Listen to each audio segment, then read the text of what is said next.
If your LG refrigerator water dispenser has quit working, the door switch is the most common culprit. Over 85% of dispenser issues are resolved by simply replacing this inexpensive internal microswitch. Before you buy parts, let's look at the diagnostic process. Always unplug your refrigerator and shut off the water supply before starting any internal repairs. You will only need a few common tools to access the dispenser assembly. Carefully remove the screws from the dispenser housing to gain access to the wiring. Swapping the switch is a quick DIY win compared to replacing the entire main control board. As you can see, the switch is by far the most likely component to fail.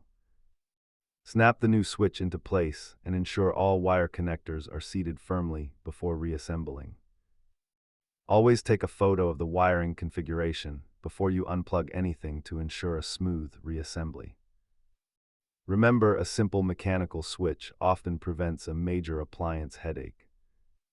Don't forget to like and subscribe for more appliance repair tips from your tech pal.